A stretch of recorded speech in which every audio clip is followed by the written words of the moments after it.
नन्ही चिड़िया टीवी में आपका स्वागत है। तो मेरे प्यारे देखने वालों, शाहू की यह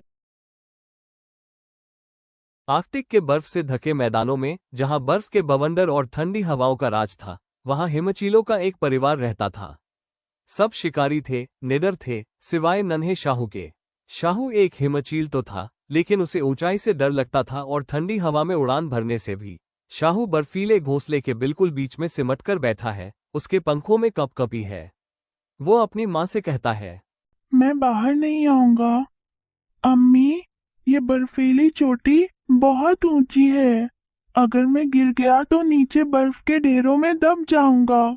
चिंटू, जो शाहू का बड़ा भाई होता है, तेज ठंडी हवा में करतब दिखाते हुए वापस आता है। अरे ओ डरपोक, तुम हिमचील के नाम पर धब्बा हो। देखो मैं कितना ऊंचा उड़ रहा हूँ और तुम अभी तक घोंसले में छिपे हो, गर्मी ढूंढ रहे हो। शाहू की माँ उसे अपने पंखों में छिपा लेती है ताकि उसे ठंड न लगे। उसके पिता, महान हिमचील, एक शाही अंदाज में चट्टान के किनारे आ बैठते हैं, उनकी आंखों में गहराई है। शाहू की माँ उसे प्यार से समझाती है, लेकिन उसके पिता जानते थे कि हिमचील को बातों से नहीं, बल्कि हौसले के साथ ठंडी हवाओं में उड़ना सिखाया जाता है। बेटा, उड़ना सीखोगे तो गर्म भोजन ढूंढ पाओगे। डर को दिल से निकालो, तुम्हारे पंख तुम्हारे रक्षक हैं। शाहू, मेरी ओर देखो। क्या तुम्हें लगता है कि ये पंख सिर्फ सुंदरता के लिए है? नहीं, ये तुम्हें बर्फीली हवाओं को चीरकर आगे ले जाने के लिए है।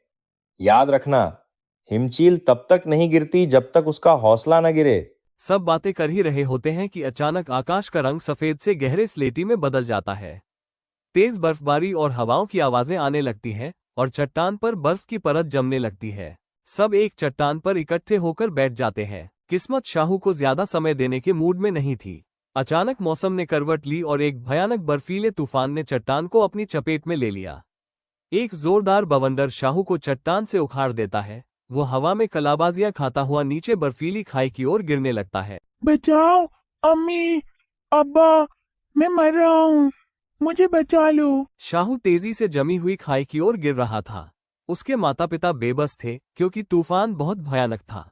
अब सब कुछ शाहू के अपने ही हाथ में था। शाहू जमीन की ओर तेजी से बढ़ रहा है, उसकी आंखें डर से बंद हैं, लेकिन जैसे ही वो बर्फीली जमीन के करीब पहुंचता है, उसे अपने पिता के शब्द याद आते हैं। हिमचील तब तक नहीं गिरते जब तक उनका हौसला न गिरे। मौत को पास देखकर शाहू के भीतर छिपा हुआ बहादुर हिमचील जाग उठता है। उसे एहसास होता है कि डरने से कुछ नहीं होगा, उसे लड़ना होगा। शाहू दांत पीसते हुए और ठंड व डर पर काबू पाते हुए बोला, नहीं, मैं नहीं गिरूंगा। मैं एक हिमचील हूँ। शाहू पूरी ताकत से अपने पंख फैलाता है। बर्फीली हवा के दबाव से उसके पंखों में एक जोरदार आवाज पैदा होती है। वो बर्फीली जमीन से महज कुछ फुट ऊपर उड़ान भरने में कामयाब हो जाता है। शाहू अब तूफान के रुख के खिलाफ ऊपर की ओर उड़ रहा है। उसकी आंखों में अब डर नहीं, बल्कि एक आग है। वो बर्फीले बादलों को चीरकर सूरज की रोशनी में निकल आता है।